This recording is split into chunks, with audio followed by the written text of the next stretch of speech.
Hello and welcome to an all-new episode of Press YYZ. We're the only Canadian gaming podcast that you can catch live on Twitch every Wednesday at 8 p.m. Eastern Standard Time, as well as on podcast services of your choice and on YouTube every Thursday. My name's Nathan. I'm one of the hosts. Today I'm joined by Cozy. Cozy, how are you doing this fine evening? A little bit on the exhausted side. It's been a comedy of errors, a comedy of many disruptions and trip ups on the road to setting up tonight's stream, but it's all good. It's all good. We're here now. Everything will be going smoothly for the rest of the evening. Of that, I am absolutely certain. We did it, Reddit. We did it. And then on that other voice that you hear is AJ. AJ, how are you doing as well? I'm hanging in there, doing the best I can. How are you doing, Nathan? Yeah, not bad. I'm coming to grips with my mortality. As me tomorrow too. I get a day older, or a year older. No, not me too. And I turn 40. It's going to be old. Wow. The way, you setting this up with such dourness, do you want us to wish you a happy birthday, or would you rather us you can rub it in? It's fine. It's fine. I'm coming to grips with, I guess, when do people have midlife crises? Can I start that? I'm pretty sure that's like 40, right? Yeah. Yeah, that's midlife, right? Yeah. So I feel like I'm due for a midlife crisis. Yeah. Sequel to Half-Life. Yeah, sequel to Half-Life Crisis. Did you guys ever watch I never watched the show specifically, but Metalocalypse? I've never seen the show, but I'm aware of the show. Yeah, so there was they did a music video of a happy birthday song, and it's my favorite thing to send to people. You're not going to play it on stream right now, Cozy, but right. Yeah, because it's probably going to get us screwed up, but I'm going to just go ahead and post it in the podcast chat for you, Nathan, so that you can at the very least celebrate. Ooh. It's called Birthday Death Day. Birthday Death Day. I've not seen this. By Death Clock, and it's pretty good. It's pretty exciting. Okay. But yeah, I like to send that to all my friends on their birthdays. So, okay, well, that's nice. Thank you. I'm hoping I ran 18K yesterday morning. So I'm wondering if I can get up tomorrow and do 21.1 and actually run a full half marathon. Yeah. So half a kilometer for every year you've been alive? Yeah, I guess so. Just to show that I can still do it and my body still works. There you go. So that's the spirit. There we go. That's a positive attitude that we need to get this show running on the road. Listen, but that... Oh, yeah. Go ahead. I was just going to say, you're 10 years older than me, 9 years older than me, and you can run further than I can. So you're doing great. Okay. Yeah, no, 100%. So, but that being said, before we get started, we've already done a lot of banter, and I enjoy the banter, gentlemen. A reminder, as always, that we here at Press YYZ stand against discrimination of any kind. And while we appreciate however you choose to give back to our show, there's no better way than to support us by being excellent to each other. So, yeah, 100%. Everybody be good and everybody be cool to everybody. Be good and be good at it. That being said, normally we have our housekeeping segment on things going on. Because it's my birthday tomorrow, I will not be streaming.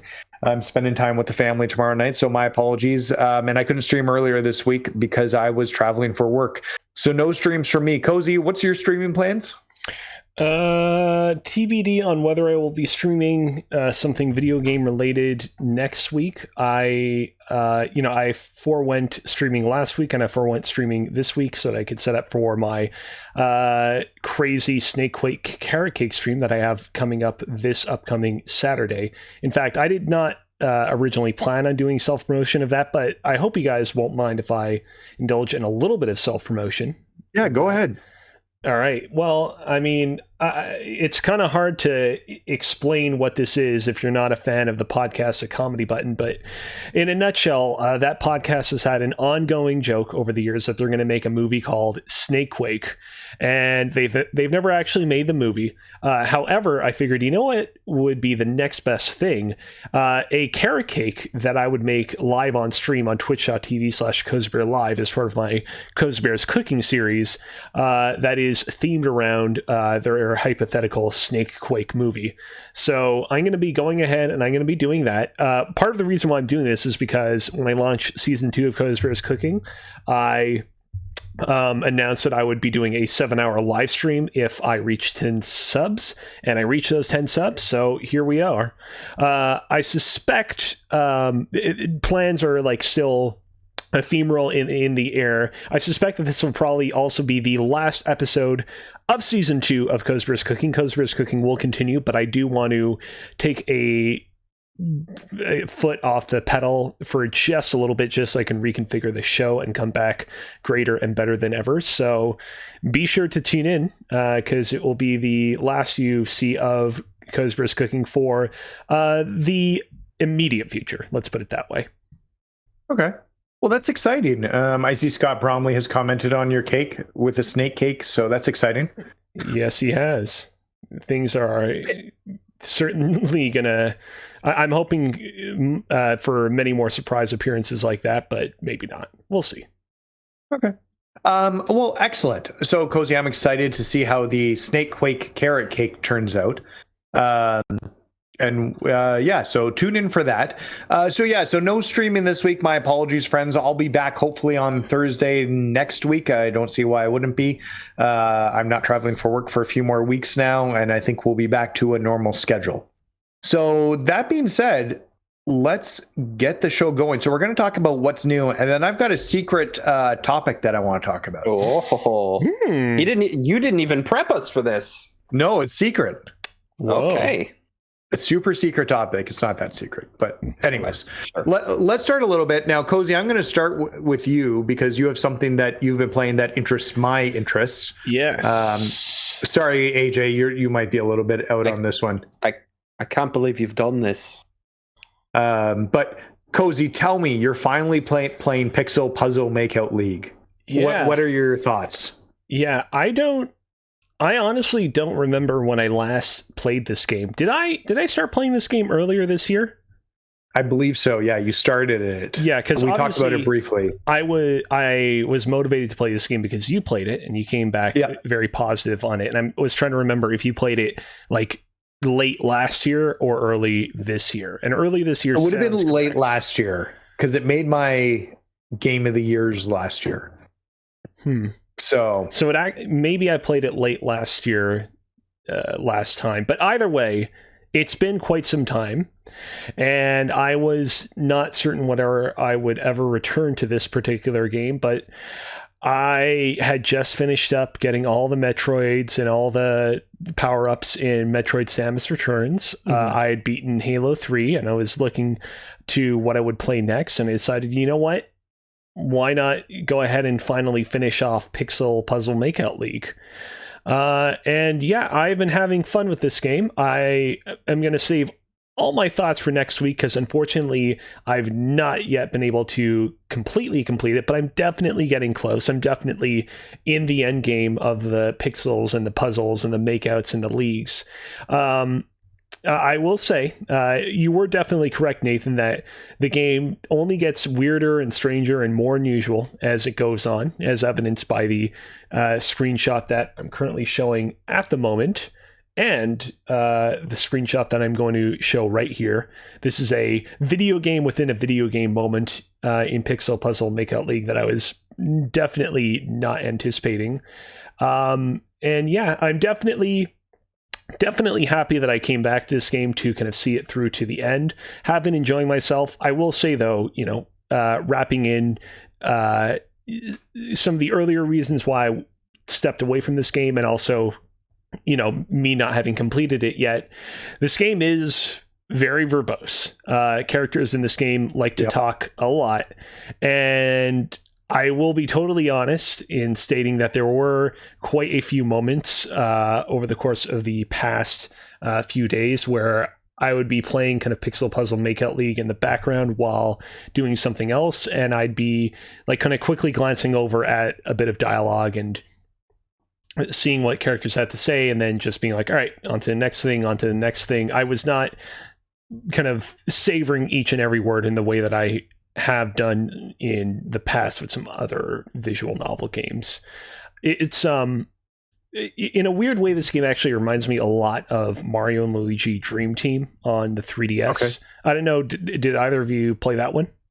I don't think I have played. I don't think I've played any of the Mario and Luigi games. None actually. Of them. Okay, well, this is not. I realize this might be a little bit tough to describe, but the Mario and Luigi RPG games, very verbose comparatively to the normal Mario games. Lots of like funny dialogue, even though Mario and Luigi themselves never actually talk.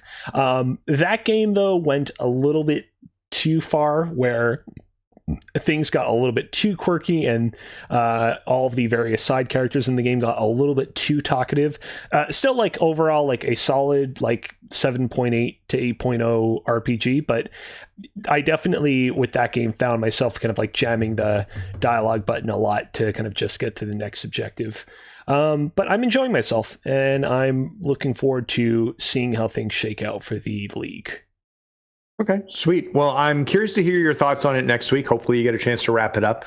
I think when I finished, I did like almost an 8-hour play straight, because I kept thinking the end's got to be near, and then it kept going for a while. And it wasn't bad. It was interesting still, but I think I went to bed at like 3 a.m. when I finished it, because I just wanted to see the end and kept playing. So I'm curious if you get that same drive when you get close to the end. But anyways, yeah, we'll come back to that. I do want to just say quickly, because I realized that maybe it was a little bit more dour in terms of my impressions of this game than I intended. Like one thing I will say I do appreciate is, there's a lot of random humor in this game that I think last time I talked about this game I was a little bit more critical of. I kind of felt like it was a little bit inane and not super focused, and I do appreciate that in the latter chapters of the game, seemingly kind of random and nonsensical things that were set up earlier on actually are having payoffs. So for example, the one puzzle shaped character that we saw earlier called PC talks earlier in the game about this cave called the Cave of Completion, as we can see right here on screen. And first time that PC's talking about it's like, all right, well, game's being weird. PC's talking about some random weird Cave of Destiny. And yet that actually does pay off in a pretty spectacular way without getting into specific spoilers. So I do have to give props to the writers for, actually, setting up certain things with purpose and not just, leading me along like a fish on a hook. Yeah, no, hey, that's completely fair. Okay, so we'll come back to that next week. We're going to put a pin in that conversation. I'm sure AJ's very enthused to talk more about Pixel Puzzle Makeout League next week. Oh, yeah.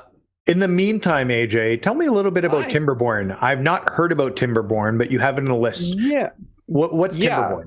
So Timberborn is a fairly new game in early access on Steam, and it's a city builder, not unlike something like similar to if you played something like Banished, or even say Frostpunk. Oh, look at the beavers!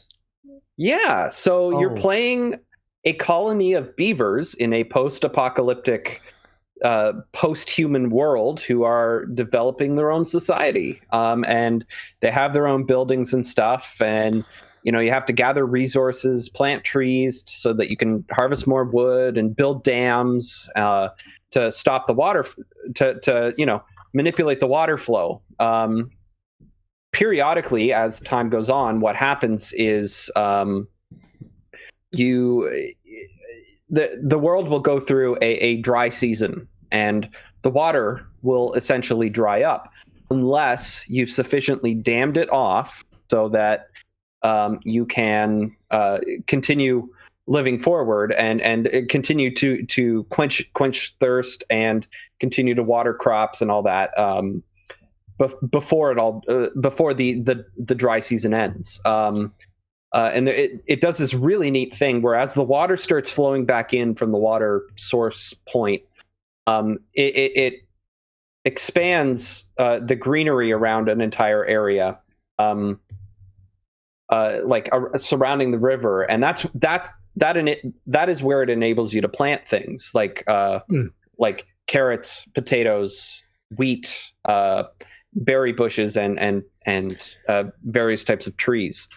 There's a few tech trees that you can kind of go up. You build a science hut so that a beaver will enter the hut and do some science, get you some science points that you can spend to unlock things in other areas of the different tree and different technologies. You can even generate power. One way is by water flow of, you have to figure out which direction water is actually flowing. Mm-hmm. And then once you do that,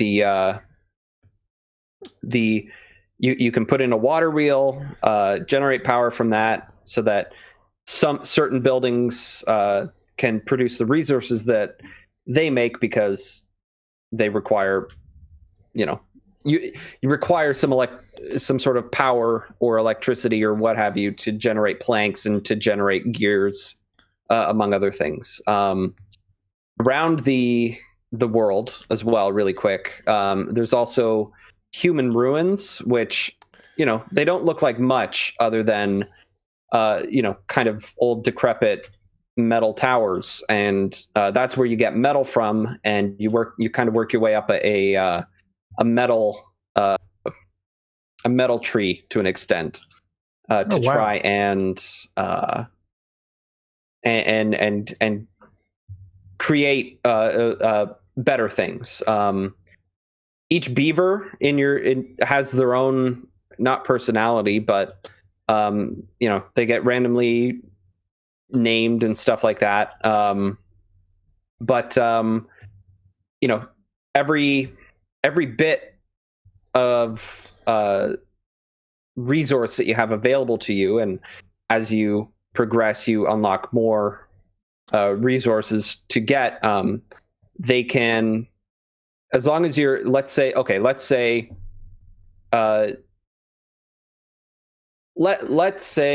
you want to grow some carrots, right? That comes with the bonus of Nutrition 1. Nutrition 1 increases life expectancy of the beavers by 30%, right? And so you've got various other things, like there's like a comfort, which increases life expectancy and walking speed. Knowledge will increase working speed. Spirituality will increase working speed. Right? A lot of it is working speed, so that you can gather resources faster and do the jobs faster, build things faster. And yeah, that's so far kind of what I played of Timberborn. Last week I mentioned that I was kind of burning, or not last week, the week before, I was mentioning that I was kind of burning out on No Man's Sky a bit, which happens. Yeah, you've been playing that for a while. That's fair.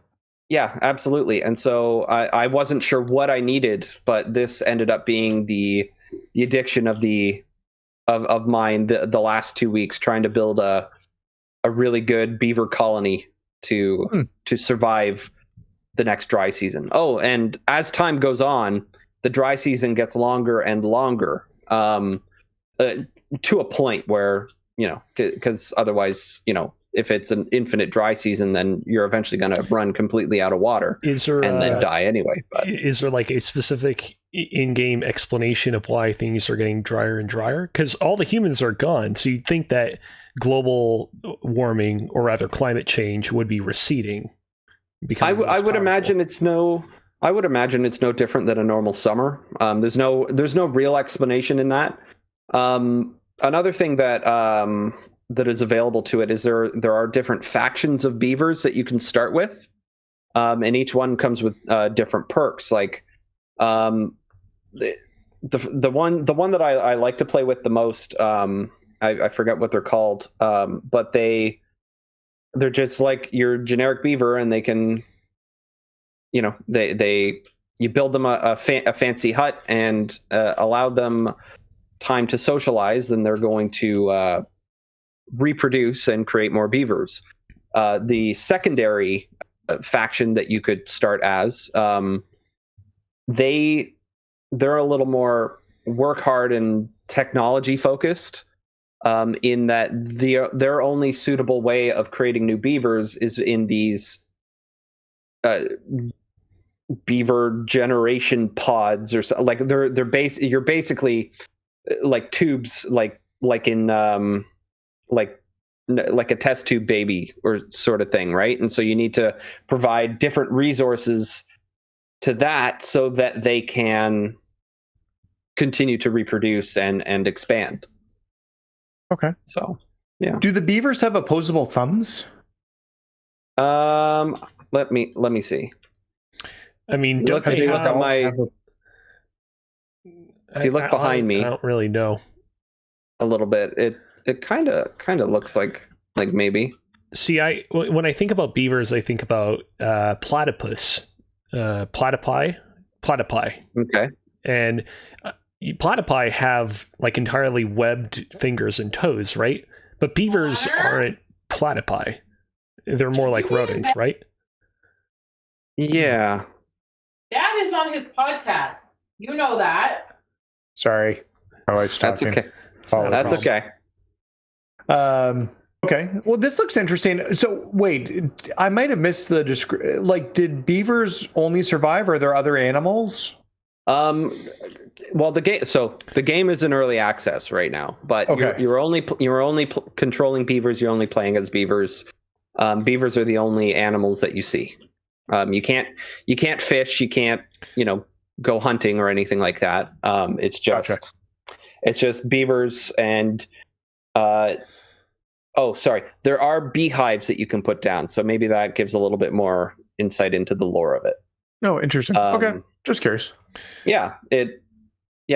It's a lot of fun if you're into city builders. I'm reading up online. It would seem as if mountain beavers have slightly opposable thumbs, but I'm not certain if that extends to normal beavers. And also the thing about opposable thumbs, right, is that it's what like distinguishes, primates apart from like, other species of animals. And beavers, while cute and lovely, are not primates. So True. That is true. Very true. I got to be honest, AJ, like this might not be a game that I personally would ever see myself trying out, but I do love the beavers. I think that beavers are an unmined resource of cuteness and coolness when it comes to like just video games in general. And I think it was definitely a stroke of genius to have beavers be the protagonists of this little ditty. Yeah. And like it's not. So the other games I mentioned, like Banished, right? It kind of does this thing, and Banished has been out for a while, and it's, you're playing as people in that, and it's a really good, really well developed one of these. And then there's Frostpunk, where you're kind of micromanaging the people and saying, no, I want this person over here and that person there, so that to make the best use of the person power that you have. With this, it's just a matter of, it is an early access. I do kind of wish you had a little bit more like micro control on saying, hey, no, I don't want, I want this specific beaver, rather than shutting it down and then shutting down one job and having him automatically go to whatever available next job there is. I'd rather just be able to say, no, you know what? I want you to just become a water pumper or something like that. Instead of doing this general labor, I want you specifically to go and do this other thing, because it can be kind of I wish there was an option just for a little more micromanaging. from the player perspective. But Okay. other than that, it's a lot of fun if you're into city builders at all and whatnot. I got into it just based off of a random YouTube algorithm working in my favor for once. There was a YouTube channel called Real Civil Engineer, and that's where I started. And I've watched his whole Timberborn playthrough so far to date. He started playing it before it was out in early access. He had a very early build of it, and it was it was entertaining enough for me to actually just go and buy it. So nice. All right. Well, I'm sure we'll hear a little bit more about Timberborn going forward. So let's wait for that. I'm going to touch briefly on Hot Wheels Unleashed. I know I already spent quite a bit of time talking about giving you my review, Cozy, after playing it when we had our last episode.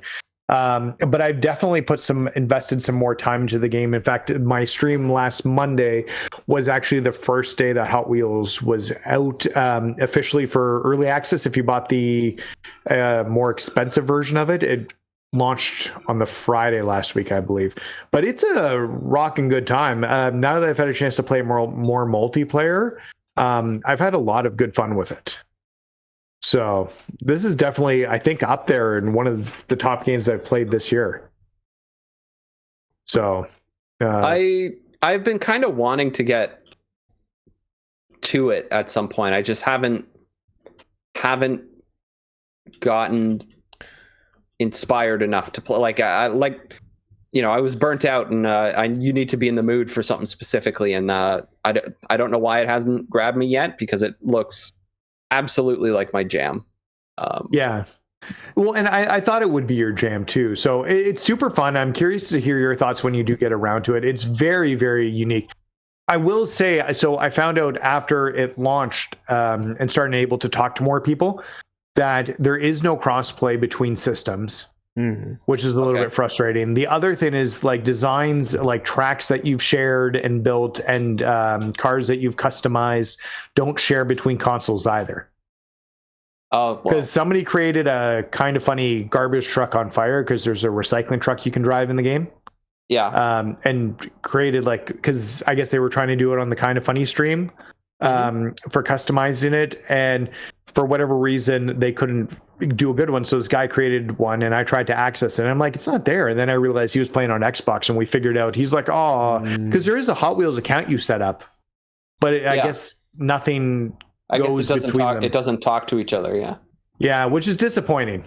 I think this is a game where I don't know what the long tail on this is going to be. And I feel like having more people playing, because it's literally on everything. Yeah. PC, PS4, PS5, Switch, Xbox.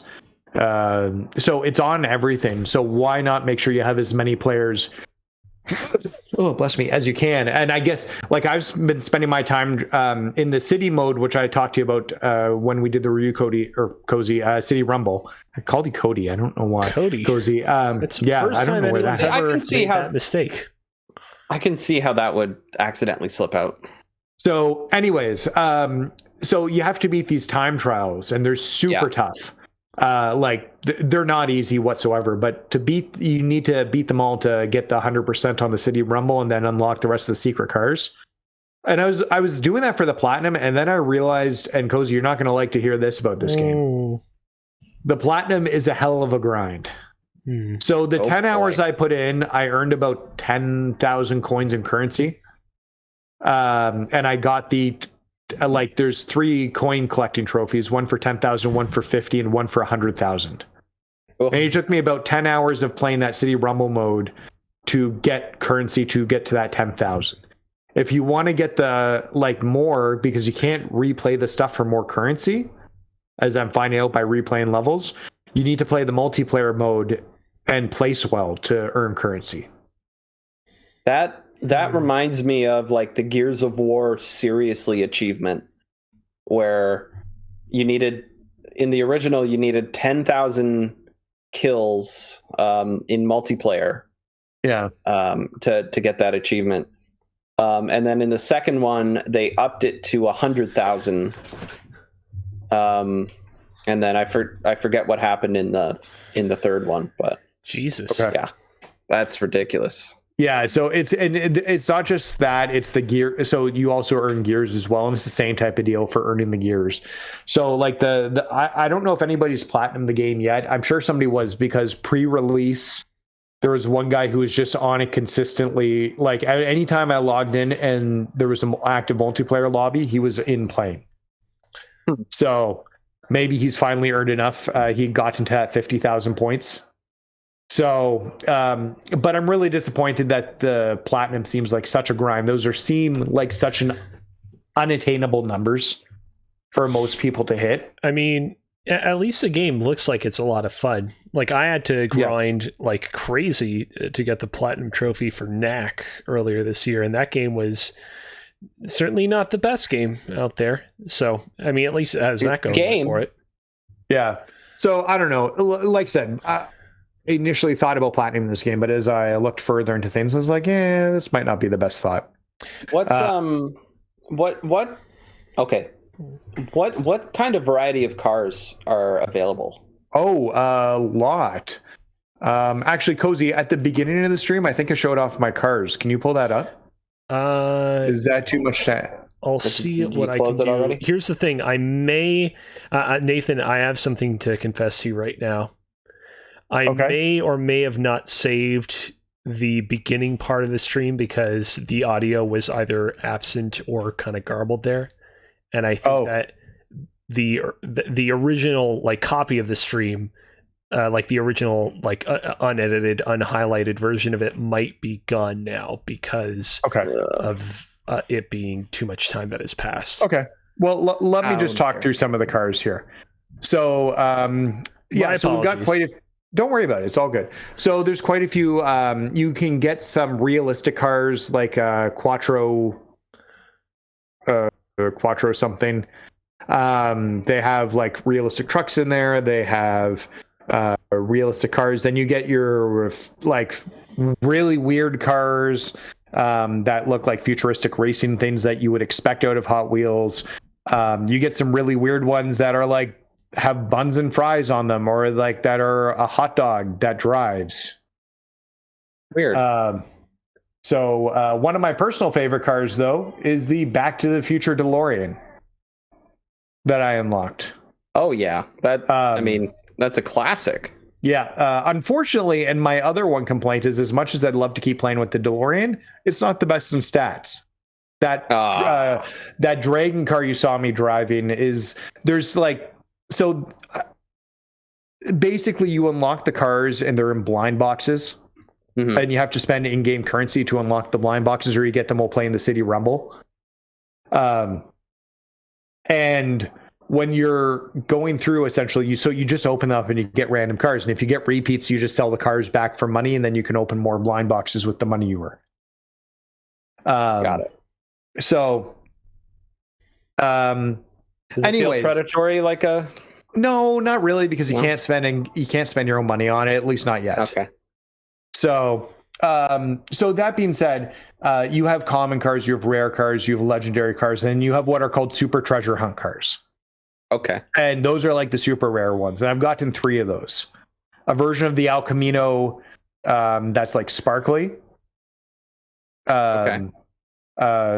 Beetle, like that's got a huge engine in the front of it, but then the special dragon version I unlocked, they have a lot of recolors of existing cars in the game, but literally the dragon is missing like 3 total stat points. It's the best car I've seen, period, in terms of racing, and it's got the most boosts too. So but it's got a plethora, like there's a Raptor that's on wheels, like they're all over the place.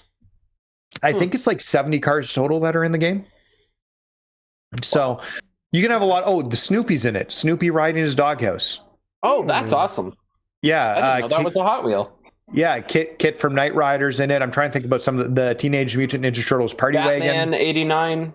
Yep. The Batmobile's in it. Not able to unlock that one yet. Like I said, it's all random. There are some options where you can buy cars directly from the shop. So there's like an in-game store as well where it'll have 5 cars, like time cars for so long that you can buy. and you'll pay like $500 to like $1,200 depending upon the rarity of the car. So if you're missing it and you have enough money saved up, you can just buy it directly from there. Okay.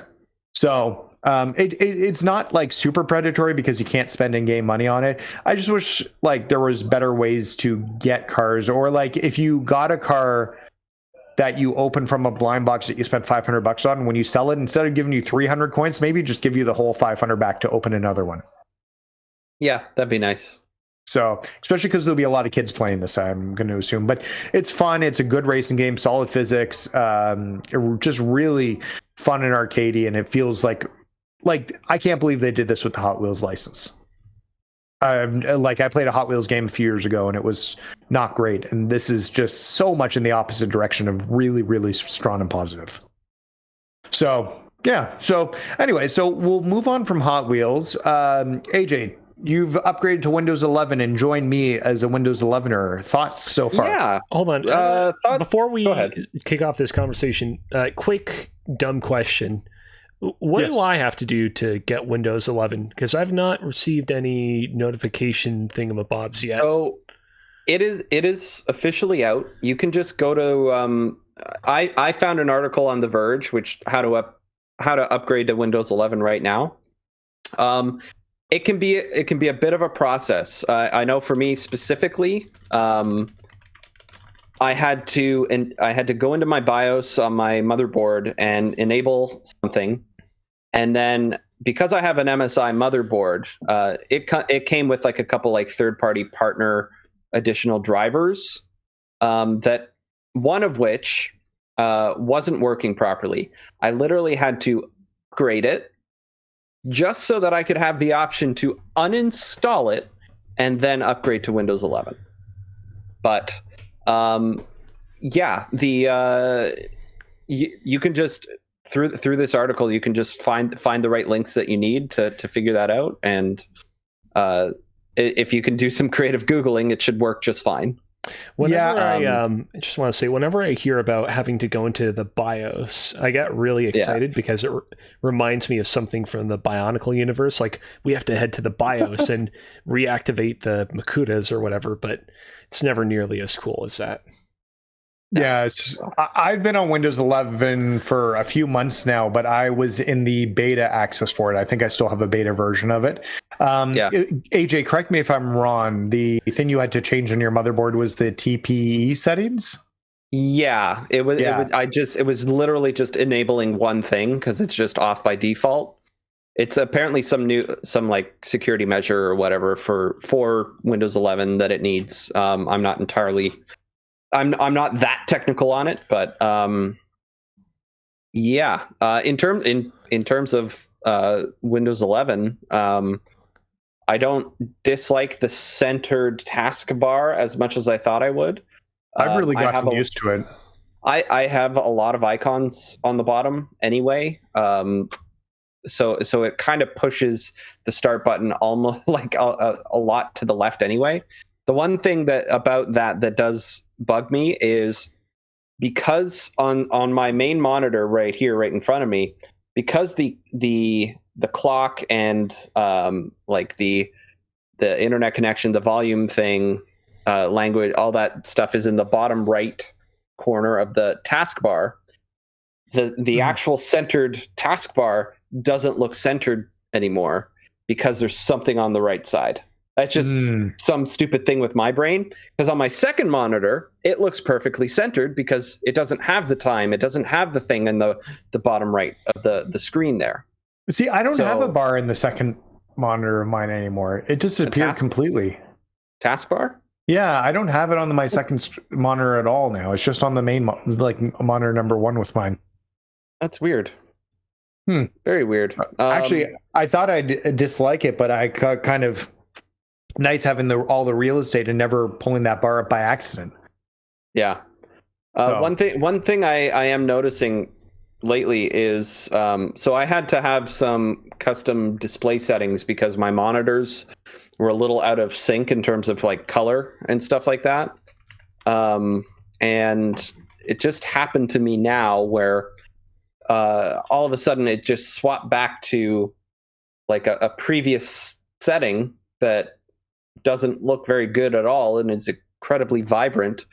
Doesn't look natural, and it just started doing this ever since. I will say, on a positive note, I find like the sounds that Windows makes are a lot gentler, and they're a lot more pleasant to listen to. Like when you plug something in or take it out, the sound that it makes, just in general, just like if there's a notification pop up or something like that that needs your attention, it's a lot more gentle, and it's just a lot nicer to exist with. Okay, sweet.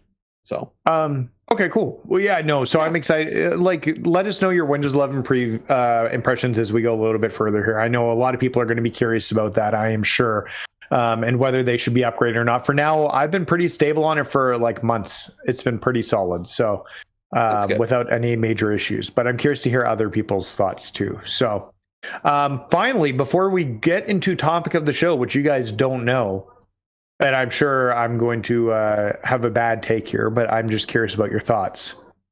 Have you guys had a chance to watch Squid Game? No. This seems right up your alley. No? So, AJ, you're aware of what Squid Game is, correct? Yeah, it's a little. It's like an anime that is kind of battle royale like, and it's on Netflix or something. So it's not an anime at all. It's real people. Okay. So it's live action. Why did I think it was an anime? What made me think that? Well, it is Korean. It's a Korean film show. Okay, so now you're calling me racist. I see what you're doing. Oh, no? I mean, it definitely has an anime-esque premise to it, at least from what I've read about it. Yeah, I have not seen footage of it, which could be my problem. So right now it's the #1 show in like the world on Netflix, apparently. Yeah. It's blowing everybody away.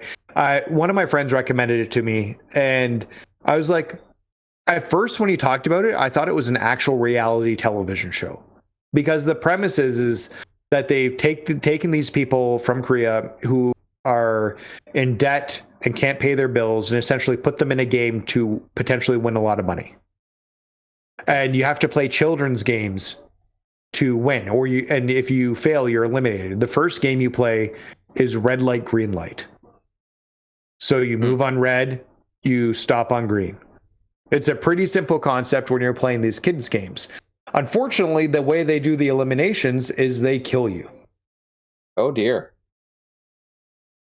So it's got this real high stakes feel to it, and the way that they humanize the people that are playing this game is just kind of incredible, honestly. Like, there's 9 episodes total, and it's been more suspenseful than I could have believed. Like, some of these episodes, the game lasts the entire episodes, and for the most part, they're all like kids, like games you could have played as a child, or maybe a child in Korea, because some of them don't subscribe to English super well, but it's just a really interesting take on the battle royale kind of genre, and the way they humanize the people who are being targeted in this game. Okay. So it's really worth a watch. It's 9 episodes long. The other thing I appreciate is that they don't, like, if they don't need the full hour, they don't take an hour. Like the penultimate episode's like 30 minutes to set up. Like, so they kind of take the time they need. It blew me away. And if Parasite didn't let people know about what was coming with like Korean cinema and how good they can be, Squid Game has set that up in a massive way. I didn't realize either. I just watched what was on Netflix. Apparently they had both the subbed and the dubbed versions. I wish I'd known that, because I just started watching the dubbed version instead of the subbed. But the dub is pretty good, and they have the guy who voices Yagami from Lost Judgment voicing the main character. I was like, his voice sounded very familiar to me, and I was like, I know that voice. And I looked up and I'm like, oh, he played Yagami. So it's a good dub, but I know a lot of people prefer the like actual subtitled versions of it. But yeah, if you get a chance, check out Squid Game, watch an episode or two. It's got very mystery-esque feels, like Lost going with it.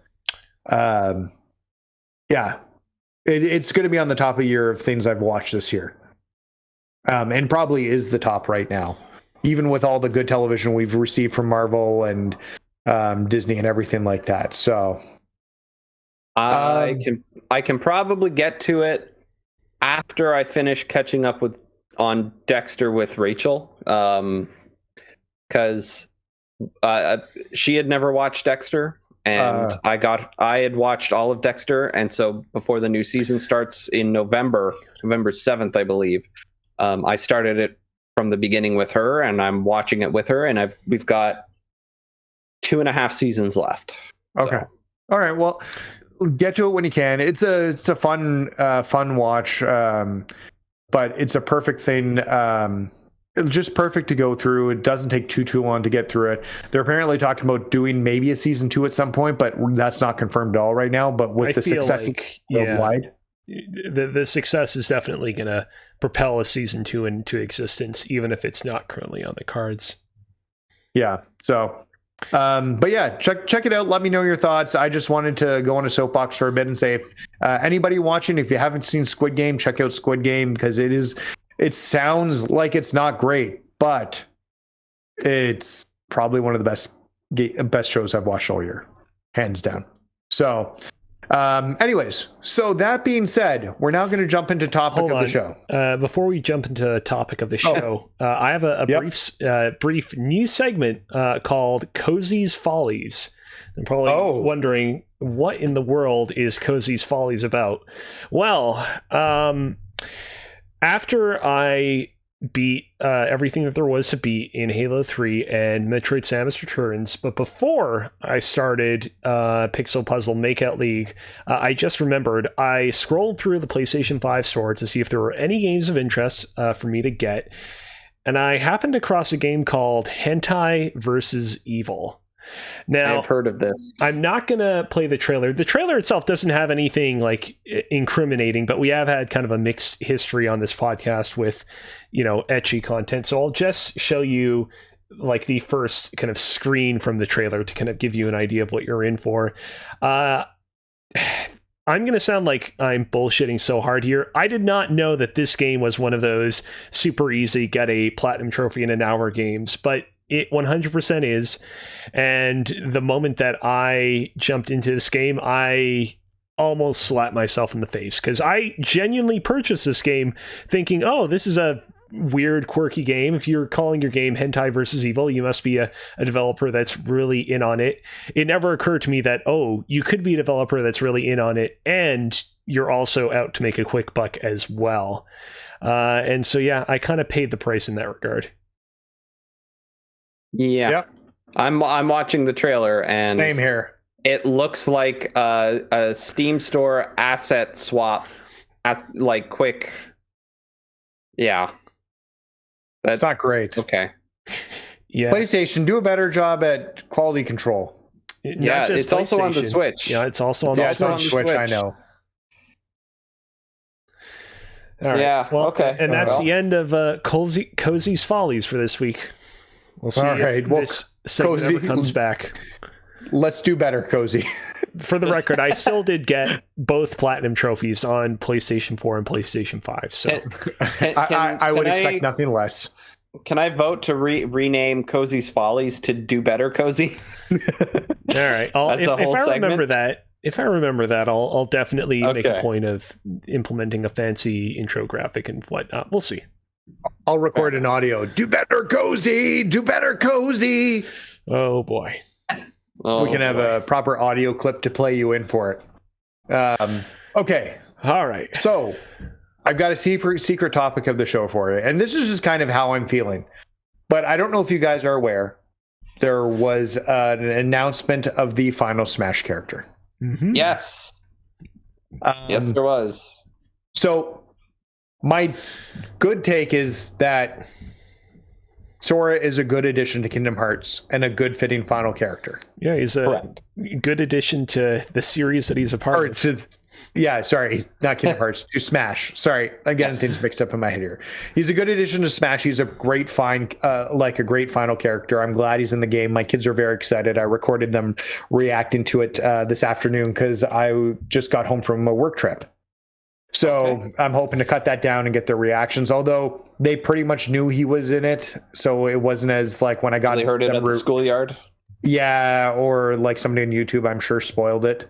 But they were like, I think he's in it, Dad. I think it's him, but I don't know. You need to show us the direct now. When I got home from work today. So I did record them watching the direct. They also had no idea who the Doomslayer was. When they were doing the Mii costumes. But here's my take, and I don't know if it's a good take, and you guys can tell me. But we've seen a lot of great trailers like adding these characters into the games. Yes. That we've seen. And I think the Sora trailer is the worst of them. Because I don't understand it at all. Like, it's a throwback to the original launch when they talked about it with the Splatoon characters coming into it and her looking at the eye, like that burning Smash symbol.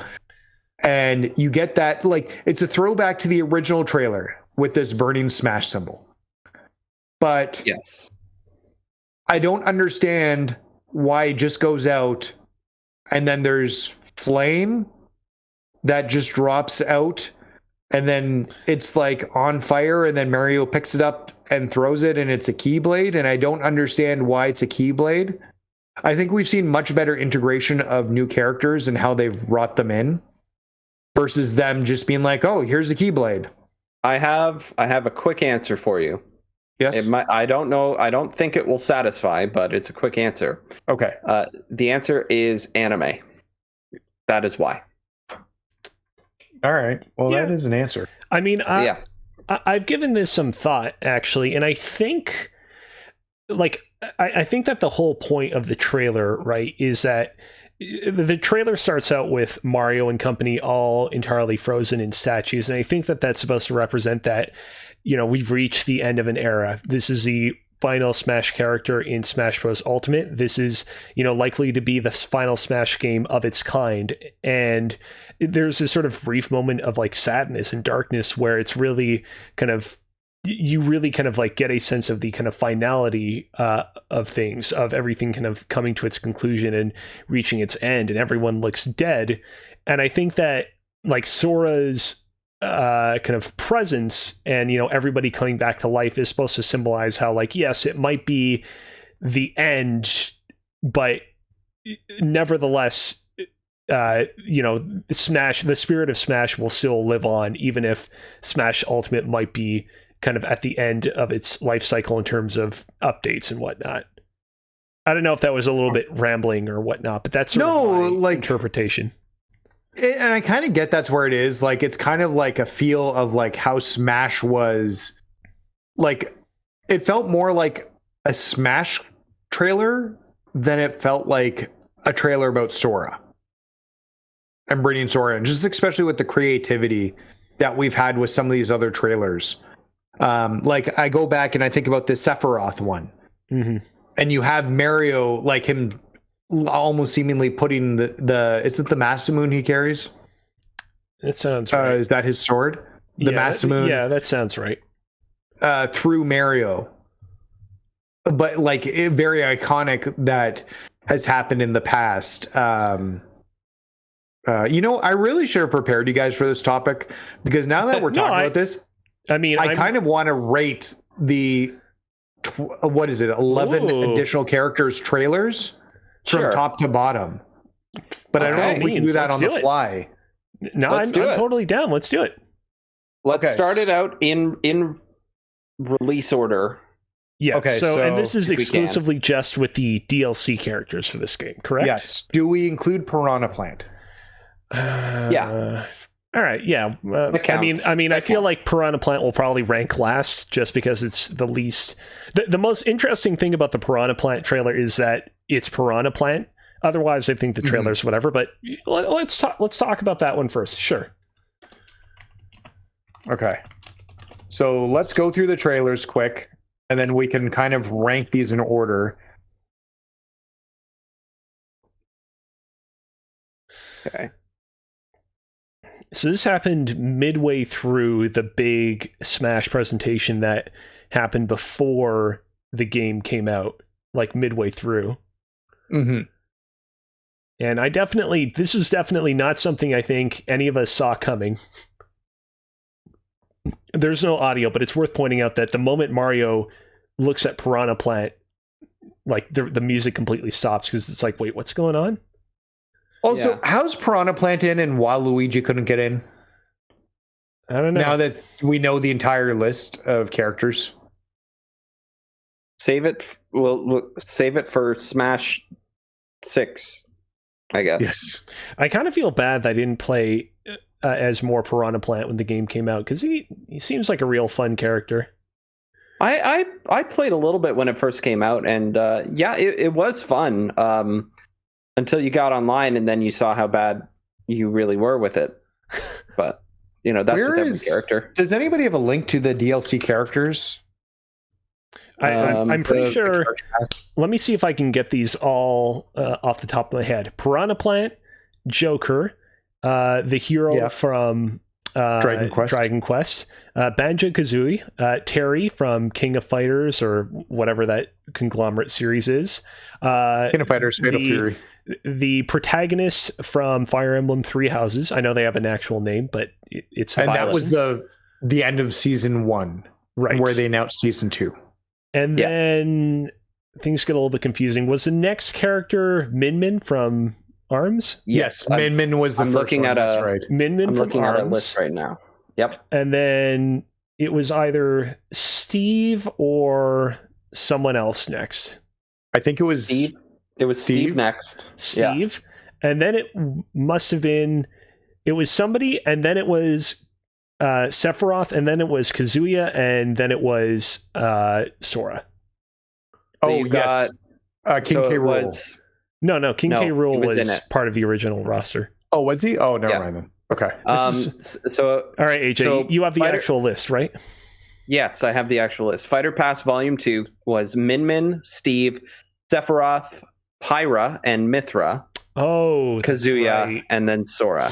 You'd think that, as the anime lover in the room, that I would immediately remember Pyra and Mithra, but alas, I let everyone down. Yep. Okay. So we've talked Piranha Plant. Do we have a list that we can just do rankings on? And pop it in as we're doing this on the fly? I mean, we can go ahead and we can use the Run a Show document. Oh, that'll work perfectly. Yeah. So there's a total of, I mean, when you count Piranha Plant, 12 different spots, right? So yeah. And let's do this in like a kind of funny ranking the deals, the MCU order or thing. We're gonna do the first one. So Piranha Plant is currently number 1 on the list, and because it's the first one. Yeah, because it's the first one for now. Yeah. Okay. And for now. Okay.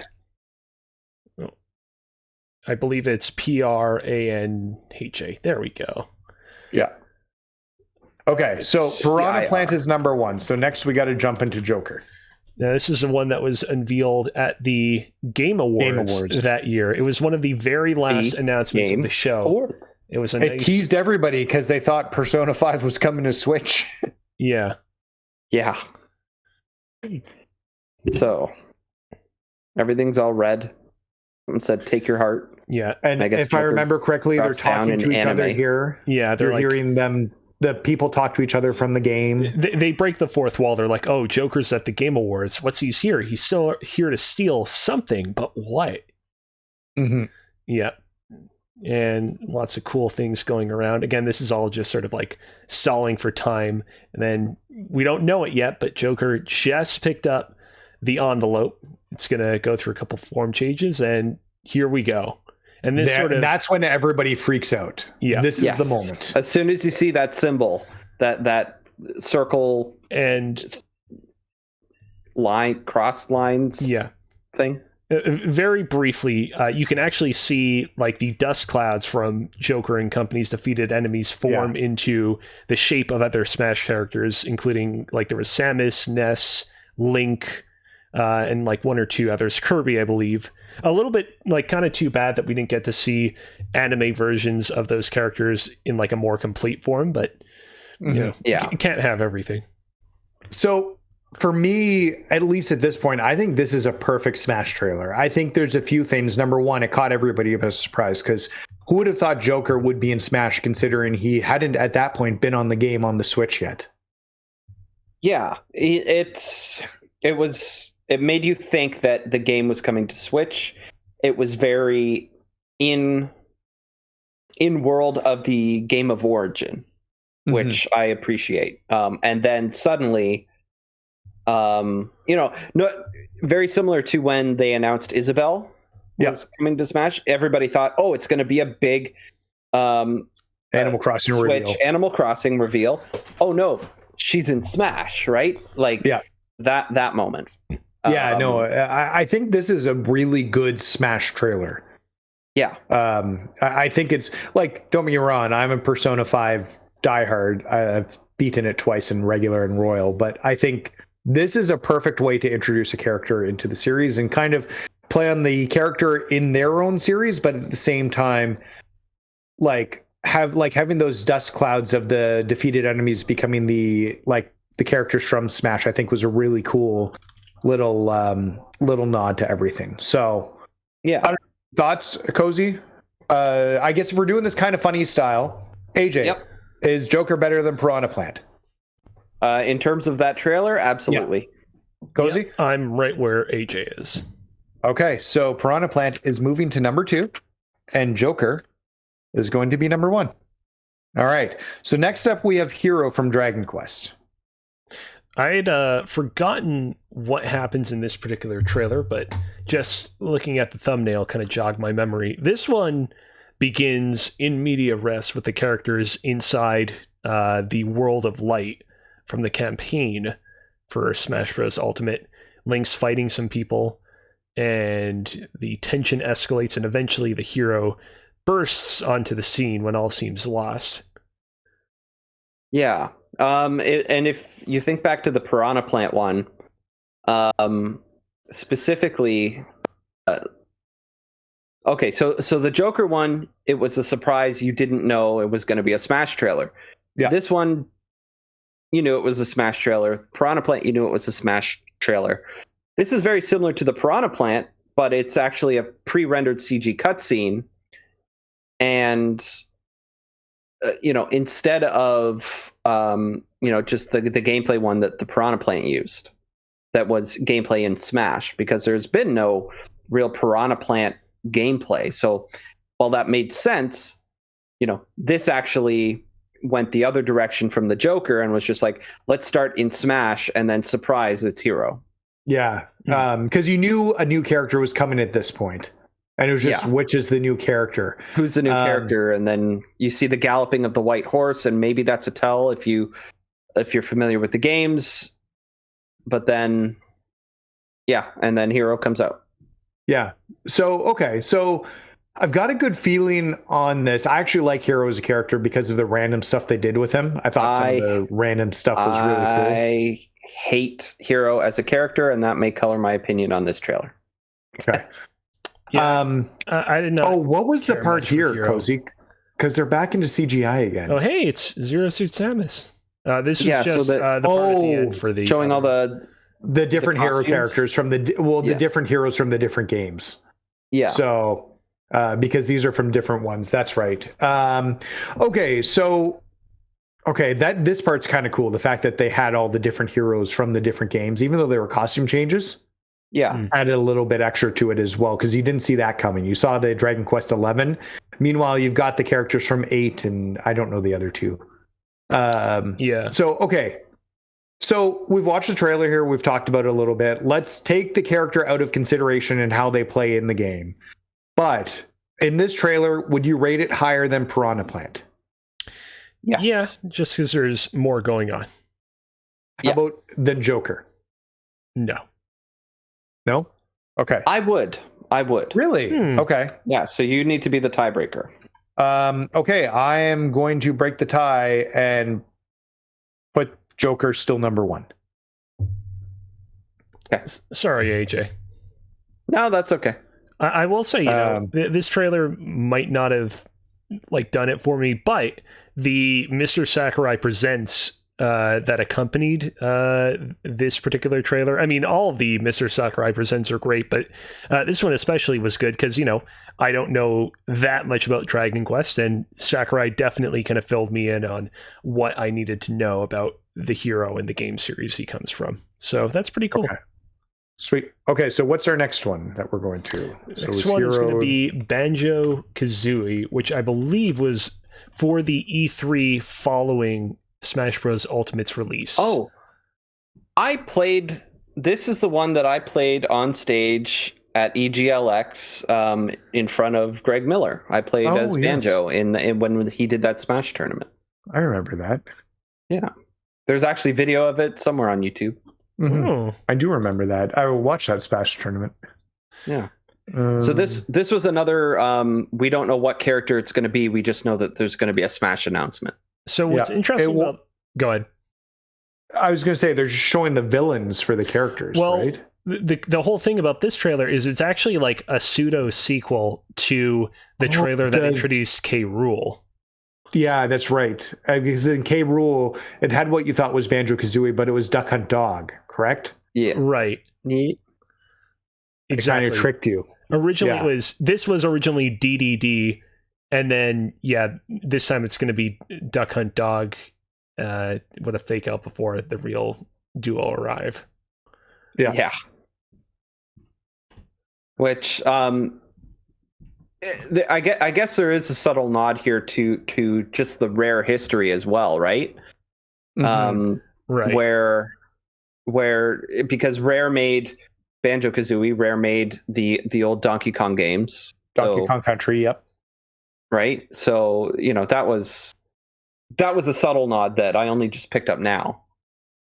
But I think that was a really good fake out and a very funny thing to do. Yeah, well, 100%. And the minute you saw the outline of Banjo-Kazooie, they couldn't not have Banjo-Kazooie. Right. That would be such a cruel tease to not have them. It's a very interesting trailer. I like it a lot because you're right, it's a sequel to the King K. Rool trailer, which we hadn't really seen done before, which is super interesting. So King K. Rool inexplicably gets dug into the ground. He didn't even do anything bad. Yeah. Yeah, he was wasn't he fighting with Donkey Kong? I guess they were napping after their fight? Yeah, after the fight, they ate some bananas or something. Yeah. Yeah, I don't know. Okay, so I'm going to start putting it... let's take it to a vote then. Okay. Is Banjo-Kazooie better than Piranha Plant? Yes. Okay. Is it better than Dragon Quest Hero? Yes. Cozy? I'm going to say better than the Dragon Quest Hero. Yes. Okay. Better than Joker? I like it better than Joker. because of the fake out they did right in the middle of it. That added to. I think that was a very fun direction they took it, where Joker's was very straightforward Persona. I will admit I am showing my bias in that Persona is a series I care about more than Banjo-Kazooie. You know what? Just to shake things up, I'm going to go ahead and I'm going to say, it is better than Joker. Okay, cool. So Banjo-Kazooie is our number one Smash trailer at the moment. All right. You got that Good job. Okay, so after Banjo-Kazooie, we then had... the next one was Terry. Yeah, Terry Bogard. Terry Bogard. I'm very what's the word? Biased on this one because I love Terry. I bet. I've loved Terry for years. No joke. Right. Before this trailer, I was more familiar with the female gender bent version of Terry from that one. That game's terrible. Oh, I got a review code for it. It's not that gender bent King of the Fighters is not good. SNK something All Stars, I think, or something. It was like a female only SNK, and so they're like, how do we include Terry in it? We have him, and they made a female Terry. Did they explain in the game why that happened? No, it's like a dream, I think. No. I was curious, actually, if female Terry would end up in the new King of the Fighters game. So, okay, what I really do appreciate here is this really tracks in King of the Fighters lore. Like geese falling off the building, that's a classic ending to King of Fighters. And they're going through that Samurai Showdown. So they're going through all the different like SNK games, how they would have appeared in like the 90s arcade machine. Yeah, originally, yeah. Yeah. And like they're all chasing after the invite. Yeah, and these are clips that like have been almost modified from the originals, but like you would have seen something almost super similar to them on the arcades. Like they're all pulled from source. Okay. So that's just a little bit of the nerd in me coming out. But I think they did a really good job with this trailer, and kind of like what they did with Joker and bringing it into the like their world.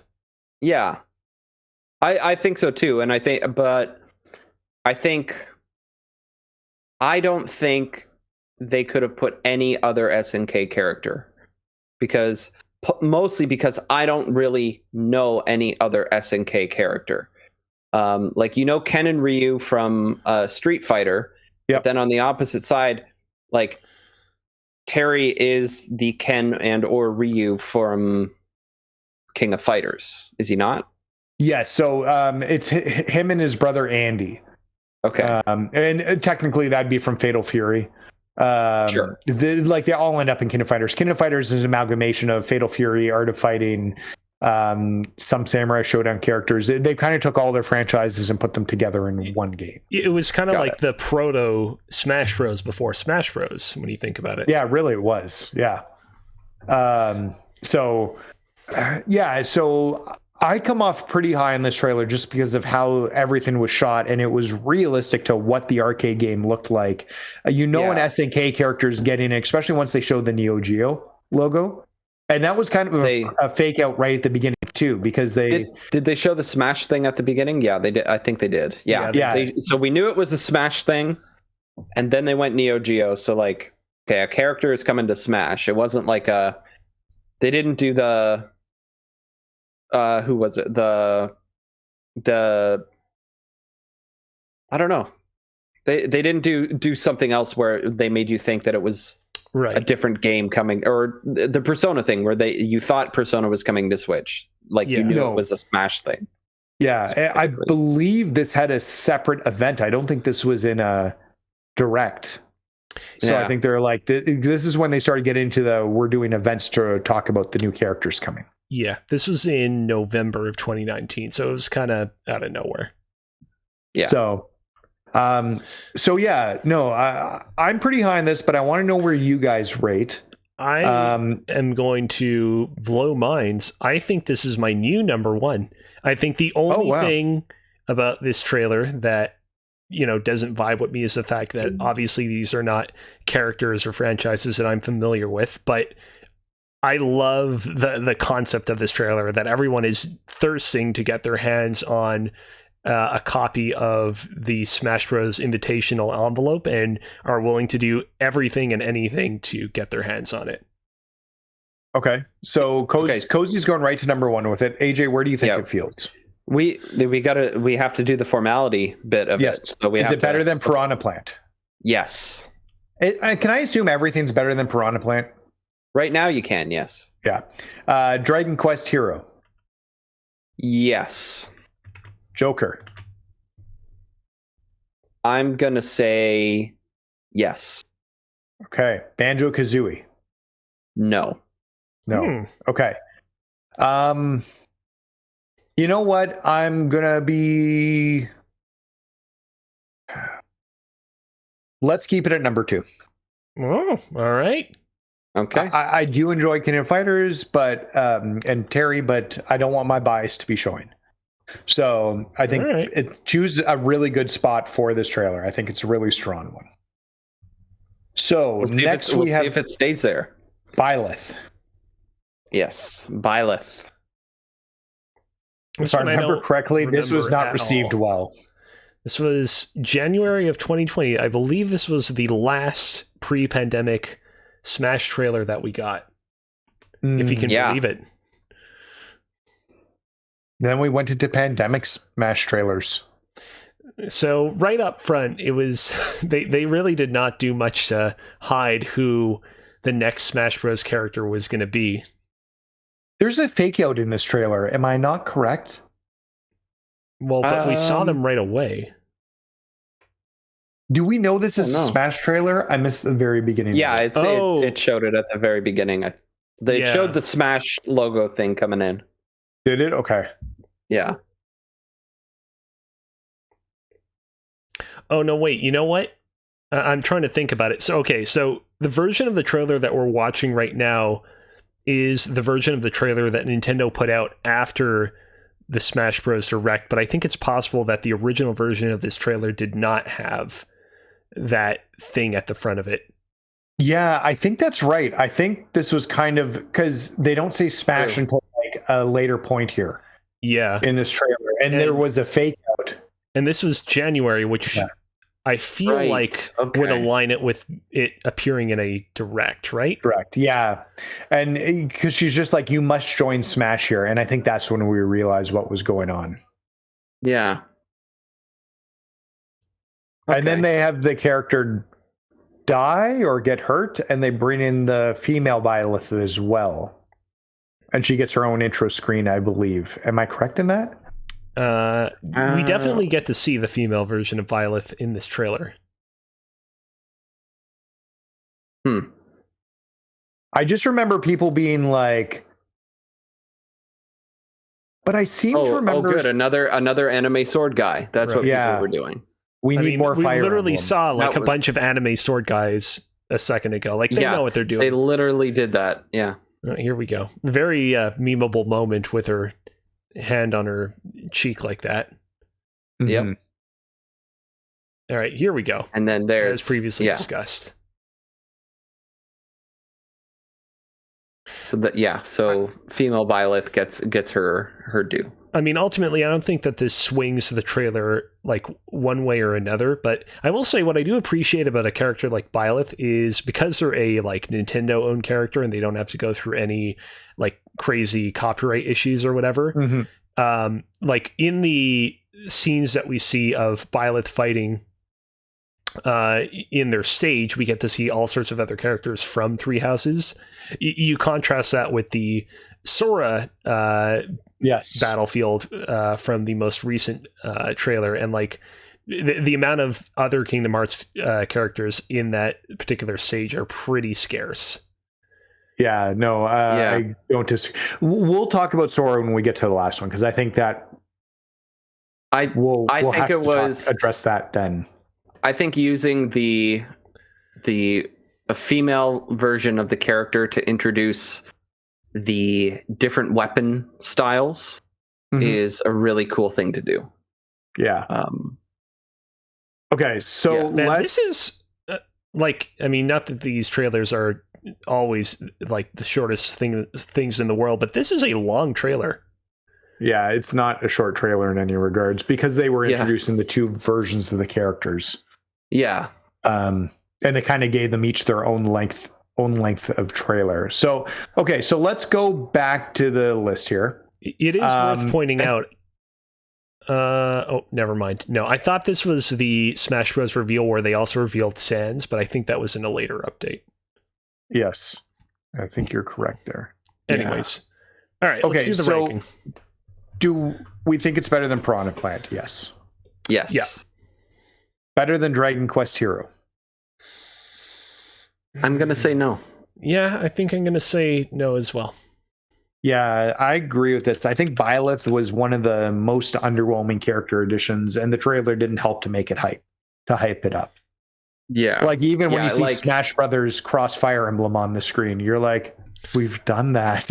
Whoa. Yeah, we've got enough of it. Yeah, and so I do want to mention I'm right now. I pulled up the GameSpot copy of the trailer to play, and mind you, this is like from like nearly 2 years ago, and at the end of the day, who cares about like ratios on YouTube, like dislikes? But like this thing is like very, very split 50-50 likes to dislikes. Mm. And I know that yeah, we don't, true. you know, we don't have any obligation to obviously go with the crowd, but I think that this one missed the mark in this one case. Okay. Yeah. No, I think that's fair, and I think that really does speak to the feedback on it. Okay. Yeah, the character itself is interesting with the weapons, and they did something interesting with how they revealed like a secondary costume and how the weapons kind of work. But yeah, it was not an exciting trailer. Before we move on to the last one, I don't want to hang us up on the Byleth trailer for the entirety of this podcast, but was there not some point in one of the Smash Bros. Games where they said, hey, the next character that we're going to be revealing will be a Fire Emblem character? No. I distinctly remember them at one point being like, hey, the next character that we're going to reveal is from this franchise, so temper your expectations. I don't remember. Think they would have done that. No, they want. I They don't would think want. that was at all. Yeah, I don't recall that at all. You know what? It was actually for the next one that we're going to be covering. It was for Midman. They said in advance of Midman, we're going to be unveiling a character from ARMS. Yes, I think we did know it was an ARMS character, but yeah, we didn't know it was right. Midman, and that was why. We'll get to it right now. Let's pull the Midman trailer up, because I remember we knew it was ARMS, and there was a lot of speculation about which ARMS character it was going to be. Here we go. 2 minutes 45 seconds, and decent trailer length coming off of the last one. Oh, I love the style of this trailer. Yeah, that's good art like that. Which I'm guessing is like cutscenes from ARMS, which I never played. Yeah, I never played ARMS either. I played the demo, I think. I think that stylistically this is a little bit different. This is kind of like the Terry one, because I think all the ARMS fighters are trying to grab the envelope. Yeah. And they're fighting each other for it. Because everybody thought it might be Spring Man, because he's kind of like the main character, I believe, of ARMS. Right. But it's got this very Terry-esque, like, let's fight over it. And you have all the different characters kind of coming in, and then Midman sneaks in at the end to get it. This one, it does take things a step further, though, by actually showing the characters like reaching out and grabbing the envelopes.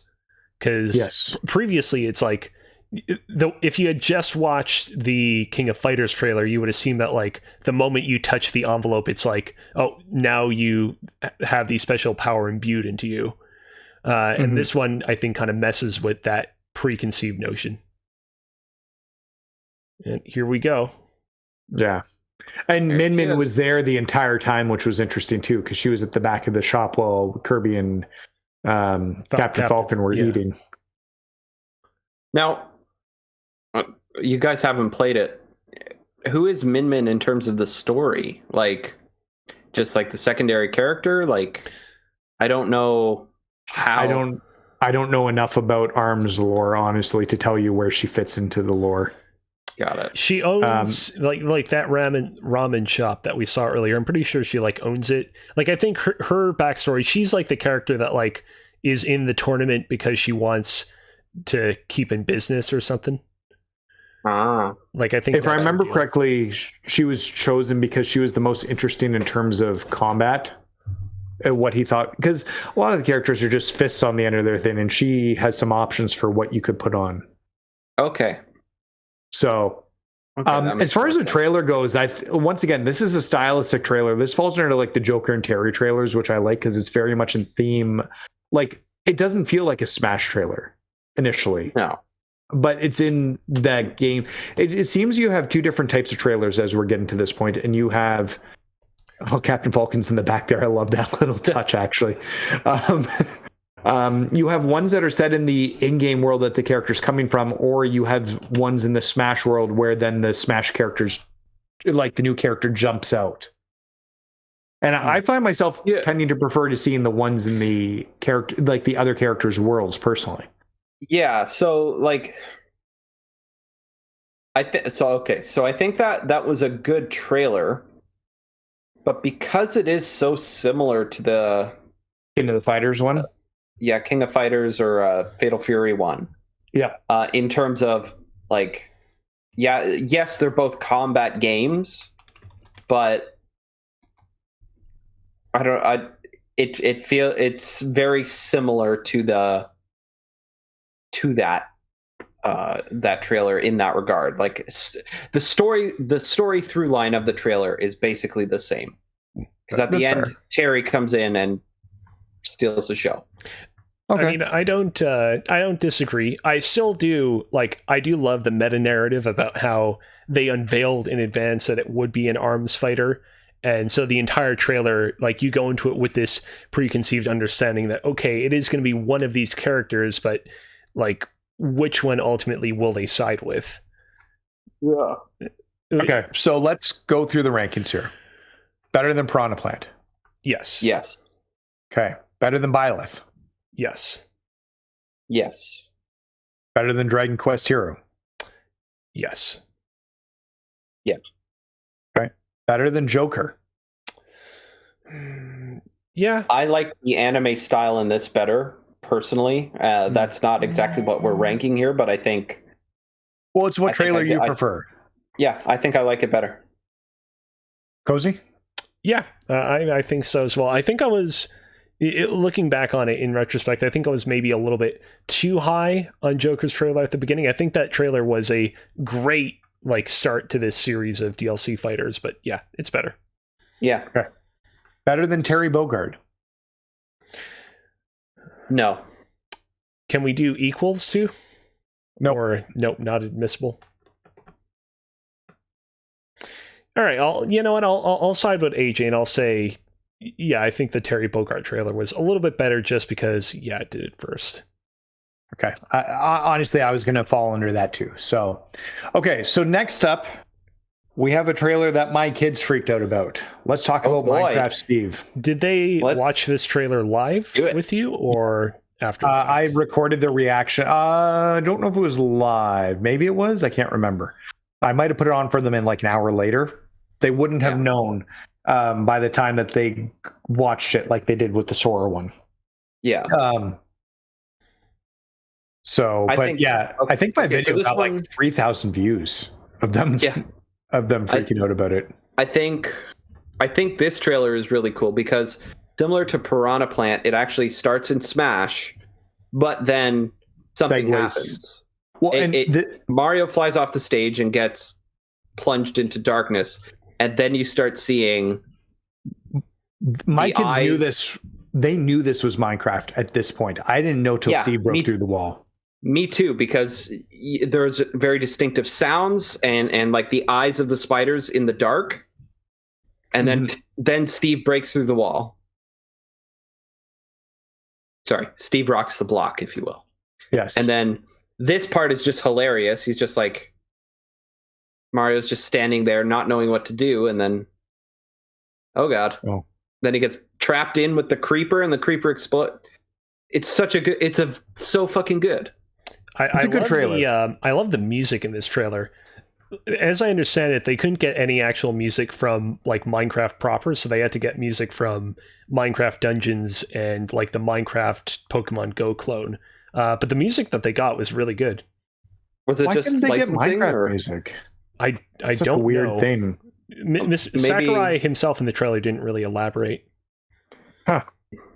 And this is cool too because they drop in Alex and then Enderman and Creeper as playable characters here as well, Zombie, right? I believe. Or Zombie. Yeah. So. Yeah. But yeah, I think that this trailer is fantastic. Yeah, so here's Zombie. Yeah, it spawns in. And then they add Enderman last. Yeah. Yeah. So, yeah. Okay. Okay, let's talk ranking for it right now. Sure. So, is it better than Piranha Plant? Yes, absolutely. Better than Byleth? Yes. Okay. Better than Dragon Quest Hero? Yes. Yeah, I'm going to say yes. Better than Joker. Yes. I don't know. I'm undecided. I got to be honest. What do you think, Nathan? I like the Joker trailer better. You like the Joker trailer better? Okay, so it's up to Cozy. You have to decide. See, the thing is that I feel like I want an actual like argument, a cogent explanation of why I prefer the Joker trailer to this one. And I don't really know. This trailer is funny. It has good music. It's a good trailer overall. I feel like it's a little bit, I don't know. I think the Joker trailer could have, like, yes, it looked like Persona in terms of like the anime and the cutscenes. But I think the Minecraft trailer, starting in Smash like it did, and then Mario got knocked into some cave somewhere, and then it was like a dark, kind of subtle horror movie almost for a bit, and then it added a bit of comedy, just Steve eating the chunk of meat there, eating the pork chop, and then seeing the creeper backing out and the creeper just demolishing Mario. Then just the way that they showed off all the other characters, as if not only is it in game in Smash, but it is also in game in Minecraft, showing off those characters.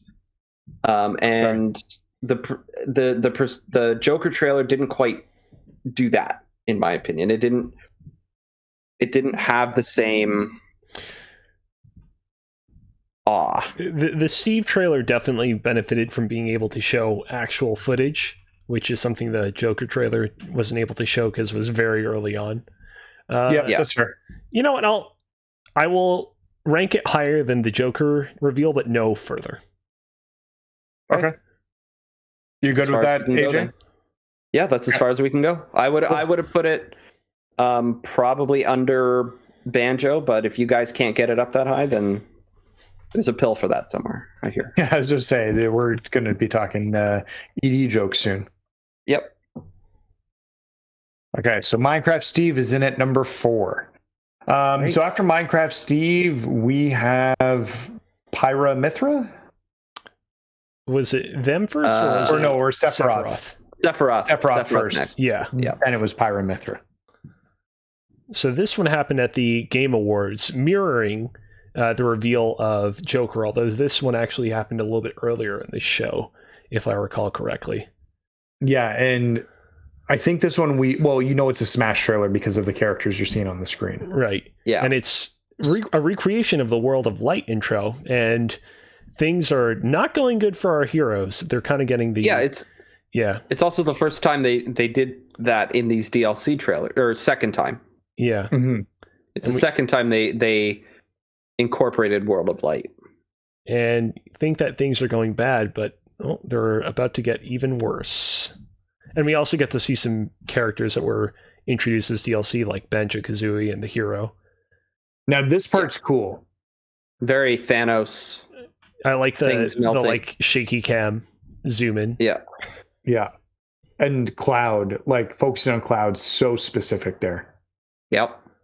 And you have, if I remember correctly, you've got Sephiroth's music playing in the background there. Yeah. Oh, yeah. I've been waiting for this moment. Yeah. Like, I didn't play Final Fantasy VII back in the day, and I didn't play Final Fantasy VII Remake. And rewatching this trailer right now gave me a bit of chills. Yeah. This is like that was such an awesome moment. Like, oh fuck, it's him. Yeah. This is a massive moment. Also, I know we talk about the anime swordsmen that are in this game, but look at his fucking sword. It's different. Yeah. It's different, I think. It's enormous, it's long, it's skinny. I think Sora is different in terms of anime sword person. Mm-hmm. If we got another Fire Emblem character, I would have been upset. Yep. Well, and this part's amazing. Yeah. This is what I was referencing earlier. Another super memeable moment. Yep. And here we go. The Advent Children fight scene. I need to watch that movie at some point, by the way. Yeah. We should make... Have you seen it already, Nathan? Yes.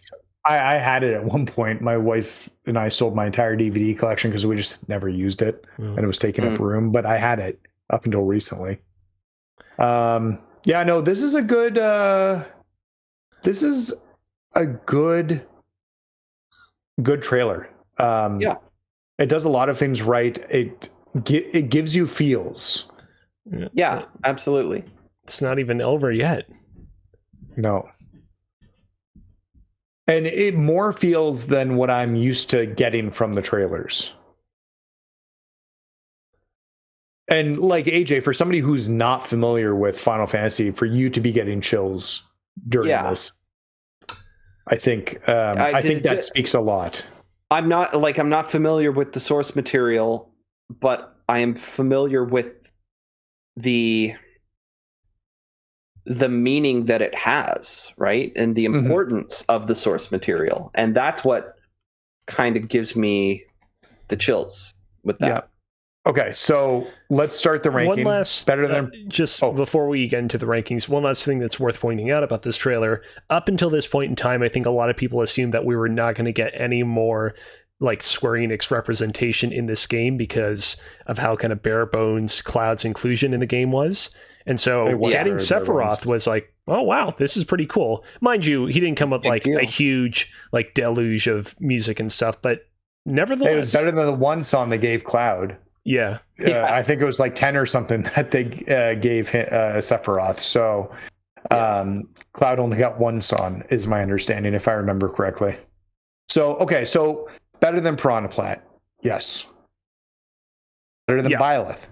Yeah. Yeah. Yeah. Better than Dragon Quest Hero. Yeah. Yeah. Better than Joker. Yeah. AJ? Yeah. Yeah. Okay. Yeah. Definitely. Right. Better than Minecraft Steve. Yeah. This is where Come on, push this is through where it. it gets This is where it gets tricky for me. I'm gonna go better. Okay. Better than Minecraft. Better than Midman. Yeah. Yep. Better than Terry Bogard. Yeah, I'll say it. Yeah. Is this our new number one? I think so. Yeah, I think it might have to be. Like just the way the rankings work out, like there's a couple there that I think should be lower and a couple I think should be higher technically. But I don't know if this would have shaken out anyway for Sephiroth. Okay. So I don't want to spell Sephiroth's name wrong, so I'm just trying to grab it here. Sephiroth. All right. I'm going to queue up the penultimate reveal trailer. This is another long one. So let's try to have our entire conversation over the course of the 4.5 minutes that this trailer. Oh God, you might have to skip through it. We'll cut it short if we have to. Pyramithra is from Xenoblade. Am I correct in saying that? Yes. Specifically, only Xenoblade 2. Okay. Only Xenoblade 2. Okay. Yeah, there was Xenoblade the original, there was Xenoblade Chronicles X on the Wii U, and then there was Xenoblade 2 on the Switch, and they only came from this one. Okay. And the thing is, this is technically we didn't know this was a Smash trailer. This is technically another anime sword thing. Yes. Now this is all in engine. In Xenoblade's engine or Smash's engine. Yeah, or something like that. I believe it's Xenoblade's. Yeah. Well, I guess it might have to be because I don't think they would have been able to animate all of the things in Smash's engine. But maybe, I don't know. This is another one like the Fire Emblem trailer where they kind of did a cold open and were not clear on what it was exactly. Yeah. I'm not excited about watching this trailer. Are you guys excited about watching this trailer? No, because go ahead. I think the two characters are cool, but that's about it. But that's only after they both get revealed. Also, big anime boob ladies. Yes. I mean, here's the thing. I actually kind of dropped off on playing the new DLC characters a few fighters ago. So I'm actually excited to go and finally experience these fighters when I eventually kind of get caught up to play Sora. So, yeah. So, fun fact about these characters, you might notice that Pyra is wearing like red leggings. Her original design does not have leggings. They actually added the leggings to her so that she would basically be less sexualized. However, people within the fan art community actually felt that it made her character look more sexy in a weird way. Well, I mean, yeah, I get it. This is super interesting. Well, and it's the things you know when you follow certain Twitter accounts. Well, and it's the same conversation when Terry was announced. They have a ton of King of the Fighters characters in the background of his stage, except one, Maya Shinrinu. I'm probably not saying that right, but if you saw her character design, you'd know who she was. She's been around in video games for years. That's the one that in the Sakurai Presents, he said, hey, we're not even including her in the game as a cameo because Smash Bros. Is a game for good boys and girls. Yes.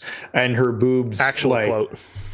Yes. Wow. The way she Haynes, her boobs bounce back and forth as the game goes on. That's just like what she's been. Actually, her new design for King of Fighters 15 still, I was hoping would update her design a little bit to maybe change that up.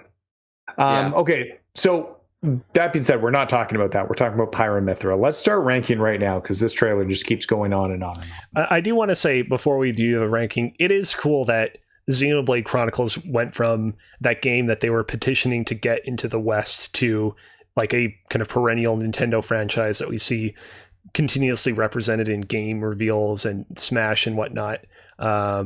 So I think that's cool, but yeah. Okay. Yeah, no, that's very valid as well. Okay, so are we better than Piranha Plant? Yeah. Okay, so we're better than Piranha Plant. Sorry, I was just off the list there. Better than Byleth? Yeah. Yes. And I would say that that's where the buck stops. I think this is a better version of the Byleth trailer. IMO. Thoughts, AJ? Yeah, honestly, I think the suspense of the hero trailer, it was a lot more interesting than this one was. Okay, cool. Okay, so then we're gonna move on, and we've got Kazua.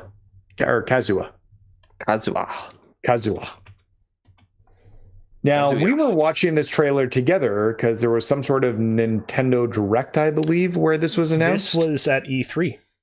That's E3, where we saw it. This was how they opened out that Direct where they unveiled Metroid Dread. So, and if you remember correctly, I knew instantly what this franchise, what franchise this was from. Yes, you did. Yeah. So I didn't know which character it was. I thought it was Hayachi at first. Which would have been totally valid. Yep. Because he's thrown Kazua into the volcano and Kazua's thrown him into the volcano. I don't know how they keep surviving volcanoes. Yeah. Multiple times. Yeah, it's this is from Tekken. Yep.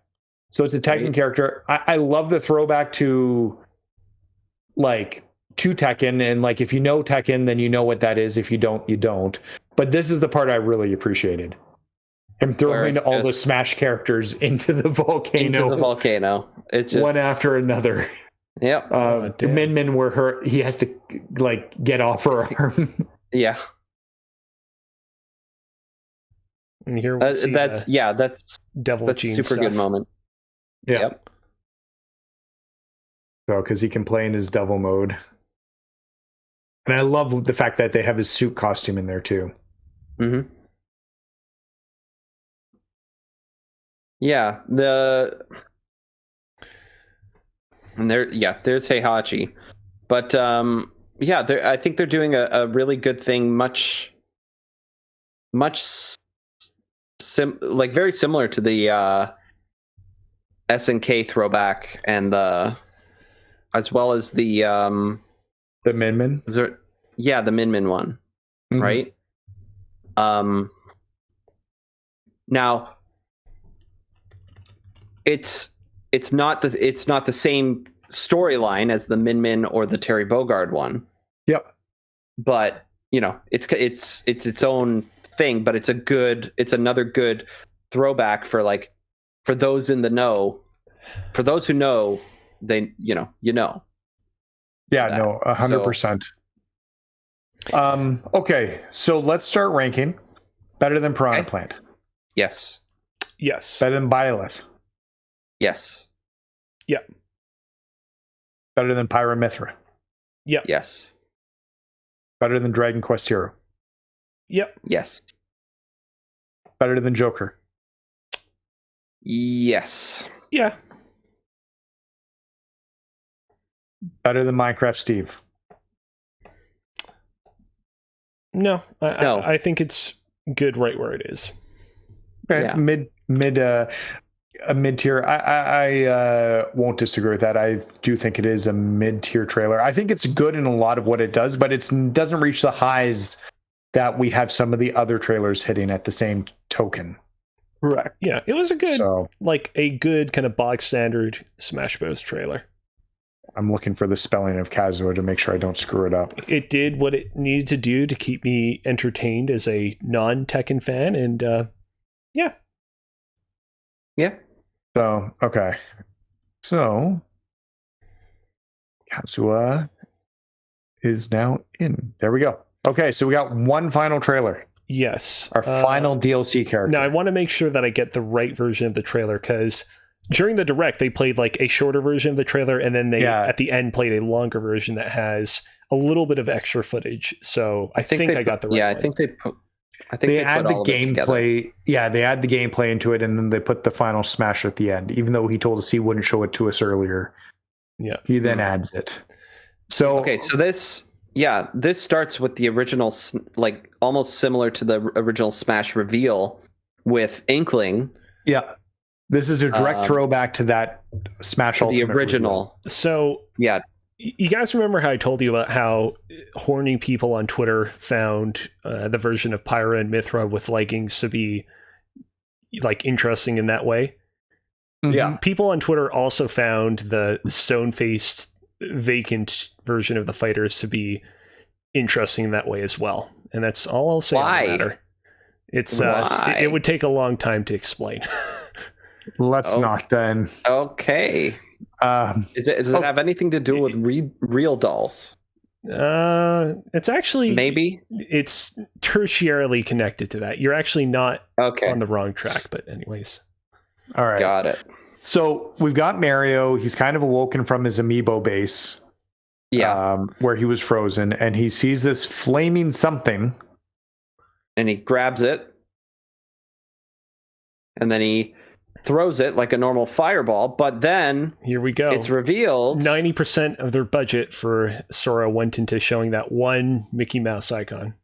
Yes. Yep. That's the most Disney we're going to get out of this entire trailer. I think that's my other big problem is the lack of Disney, and I get why it's not there because they just couldn't get the licensing for it. I know Sora was a licensing nightmare. So the one interesting thing I'll say is, I also have not played Kingdom Hearts. But, the basic premise is that Sora goes into all these other worlds, right? All these technically Disney worlds, and solves whatever problems that, the evil is causing there. And now Sora has come into another world in Smash. It's not the first other video game that he's been in either, because Sora's also gone to the Final Fantasy VII realm, if you will. Right. Well, no, Final Fantasy characters have come to the Kingdom Hearts realm. Final Fantasy characters live because the Kingdom Hearts realm has Final Fantasy 7, 8, not 9 characters. Yes, there are. They introduced some in Kingdom Hearts too. Oh, do they? I don't remember that. There are Final Fantasy characters from every game, like spanning from like 7 until like 12, I think. Yeah. And like there are other like little references. Like there are no characters from Final Fantasy 13, but you can get like avatar parts for them in like one of the mobile games. Anyways, we're getting off topic. Yeah, the reason why Sephiroth and like people associate Final Fantasy VII is because Sephiroth and Cloud are boss fights in the Colosseum, in Hercules Colosseum. Yeah. Okay. That's where you would fight them. They're boss fights, I believe, after the game has finished, because you're extra hard fights. Is like you can fight him during the game. Sephiroth is the big final secret super boss. Yeah. Let's actually let's rewind just a little bit so we can stop on that one final. There we go. Freeze frame. Yeah. There you go. Like, so here's the deal. So in a lot of ways, this is a better final Smash trailer than it is a Sora trailer. Yeah, I agree with that, because it had the callback to the original trailer, and if you look in the background, like, every other character is here. Yeah. Including Ridley, who's ready to tear them apart. Yes. Yeah.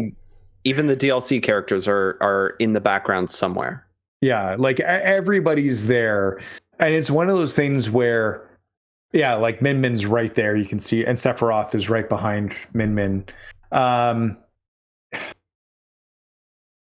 I think as a Sora trailer, this isn't good. I think as a final Smash trailer, it's an all right send-off to Smash. Well, I mean, I totally understand what you're saying, Nathan, because they weren't able to show off that much Kingdom Hearts-y stuff. That being said, we did get that one song that starts playing when Sora appears. That's marvelous. That I know, will kind of fall on deaf ears to people that don't love Kingdom Hearts, but I love. Is it? It's I can't remember the song, but I know they're not putting Simple and Clean into the soundtrack. Yeah. But then there's the menu music. Yes, I think. I didn't really pay attention to that part of the reveal presentation, to be honest. Well, even those are the two songs that I know from Kingdom Hearts, and I didn't hear them. Yeah, they couldn't get anything with Disney. They couldn't get the songs for, and that means that they couldn't get the songs from the Disney worlds, and they could only get the songs from the actual Kingdom Hearts worlds. For this, I think the fact that Disney's not involved, like, it's too bad Donald and Goofy can't even show up in the final Smash. Yeah, because I feel like they're an integral part to the So right? The songs that will accompany Sora in his appearance in Smash are Fate of Night, Destiny's Force, Shrouding Dark Cloud, Hand in Hand, Blast Away, Gummy Ship 2, Hollow Bastion, Scherzo di Notte, Fragments of Sorrow, and Destati. I know those are a bunch of random words that probably didn't mean anything to a lot of people, but what you need to know is that those are a lot of songs associated with boss battles in the game. Okay. Got it. All right. Okay. Let's talk ranking and how do we rank this trailer? Better than Piranha Plant. Yes. Yes. Better than Byleth. Yes. Better than Pyramithra. Yes. Yes. Better than Dragon Quest Hero. Yes. Yes. Better than Joker. Yes. Yes. Better than Kazuya. Yes. Yes. Better than Minecraft Steve. Yes. Yeah. Better than Midman. Yes. Oh no. Yes. Better than Terry. I still really love this is tough for me because I still really love the concept of that trailer. This trailer, like, whereas I feel like the Terry trailer was like the most clever Smash Bros. Trailer. This trailer, I think, is the most sentimental Smash Bros. Trailer, and I think that the Sephiroth one was the best overall. That's my meta rankings within the rankings. But overall, I think I would actually put this underneath the Terry Bogard trailer. I think I'm with you there. Yeah, I agree with that. I think Terry's is... Well, and I already told you I wasn't high on the trailer. I'm a little bit higher now that we've talked about it. Yeah, and kind of being a send-off for Smash versus the Sora trailer. Yeah, it didn't make sense as a Kingdom Hearts or a Sora tie-in. It made more sense as a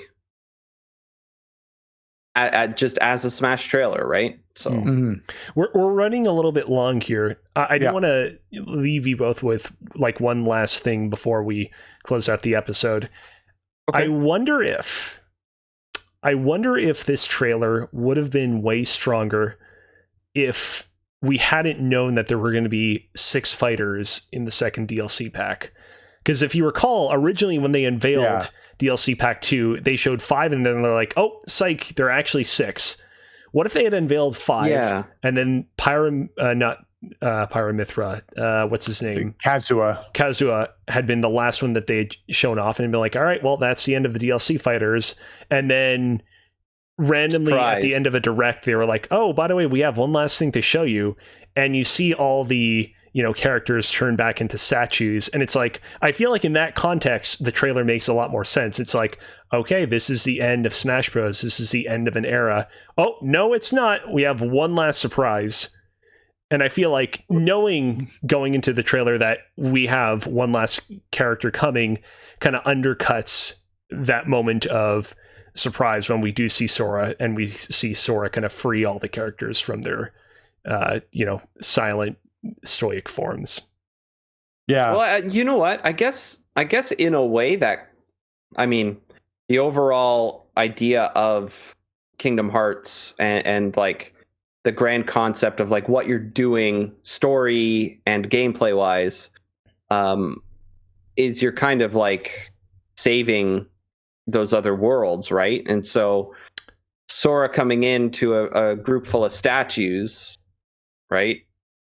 Didn't exactly save the day, but like, you could try and spin it that way, but they didn't present it that way.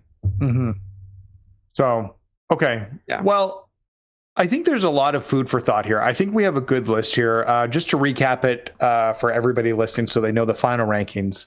And we'll start from the bottom and work our way up. Piranha Plant, number 12, the perennial number 12 for the entire list. Or final slot. Byleth is number 11. 10, Pyramithra. 9, Dragon Quest Hero. 8, Joker. 7, Kazuya. 6, Minecraft Steve. 5, Midman. 4, Sora. 3, Terry Bogard. 2, Banjo and Kazooie. And finally, with the number 1 spot, Sephiroth. Sephiroth! What? What was that? I don't know. I think he was being a chocobo. Oh, sure. I think I saw Banjo-Kazooie and I was trying to imitate their voices, but... Okay, so we got a good list here. I think there's a lot of good food for thought. 100%. This is fun on the fly to talk about, and I'm sorry I surprised you guys with it. I think it was a little more planning. We could have done something really neat here. But that being said, we appreciate all you guys for tuning in. So thank you for tuning in to Press YYZ. If you enjoyed this podcast, please be sure to follow us on Twitch, subscribe to us on YouTube, and rate and review us on Apple Podcasts. You can also check us out on Twitter at Press YYZ and slide into our Discords at invite.gg/Press YYZ to keep the conversation going. Until next time, thank you for playing.